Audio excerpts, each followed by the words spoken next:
अब आते हैं सर साहब, ये बता दें कि रहमान से आपका ताल्लुक़ कैसे जुड़ा और उसके बाद कैसे ये ताल्लुकात जो है ना वो नफ़रत में तब्दील? नहीं, नफ़रत देखें, मैं आपको बताऊं, रहमान असल में इन्होंने जो रहमान का दिखाया, जो वक्त दिखाया रहमान का, आप यकीन करें कि रहमान का वक्त में सर काट के फ़ुटबॉल नहीं खेला जाता था।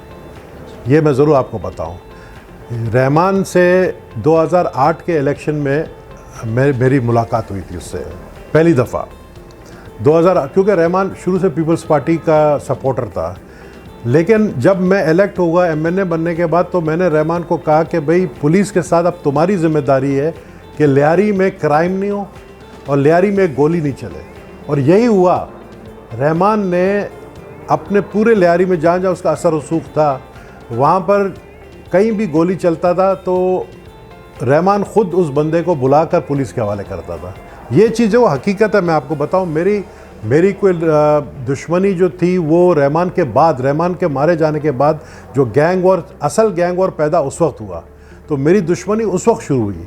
लेकिन तो फिल्म में तो उल्टा दिखाया होगा फिर, कि फिल्म में कि आप साजिश कर रहे हो रहमान के। मैं साजिश नहीं करता हूँ। अगर मैं किसी को मरवाना चाहता हूँ तो मैं खुलेआम मरवाऊँगा, मैं साजिश करके नहीं मरवाऊँगा। तो वो उन्होंने अपनी तरफ से, एक ड्रामा था, ड्रामा एक फ़िल्म था, फिक्शन था, उन्होंने एक फेक स्टोरी बना दी। अच्छा, आप आगे बढ़ते हैं तो रहमान के हवाले से आप क्या समझते हैं कि उसको आप डकैत कहेंगे या हीरो कहेंगे, क्या कहेंगे? देखिए, डकैत इसलिए नहीं कहूँगा मैं, क्योंकि डकैती किसको कहते हैं? जब आप किसी के घर में या किसी के चीज़ चोरी करेंगे, आपको डकैत के भी ये डाकू ऐसे डकैती की है। हाँ। तो मेरे वक्त में रहमान, क्योंकि 88 से मैं लियारी से एमपीए बनते हुए आ रहा हूँ, और रहमान भी 89-90 से रहमान का नाम आना शुरू हुआ।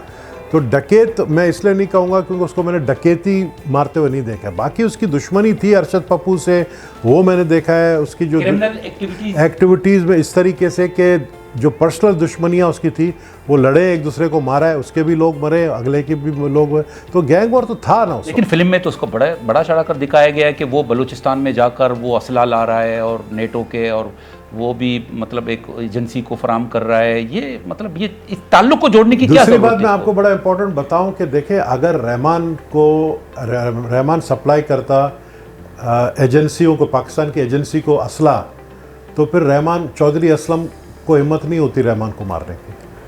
जब एजेंसी का हाथ आपके ऊपर होता है तो फिर पुलिस जो है ना वो इंटरफेयर नहीं करती। तो ये यहाँ भी झूठ पकड़ा गया। ये कहते हैं कि जी एक आईएसआई का मेजर दिखाया उन्होंने, जो कि वो भी एक फिक्शन था, कोई हकीकत में कोई ऐसा मेजर नहीं था। उन्होंने ये दिखाया कि किस तरीके से उसने रहमान को कहा असला भिजला। वो आईएसआई का मेजर रहमान को क्यों कहेगा कि असला ला के? उनके पास खुद अपने बड़े ज़राए असले के। तो ये टोटली बकवास है, फेक है।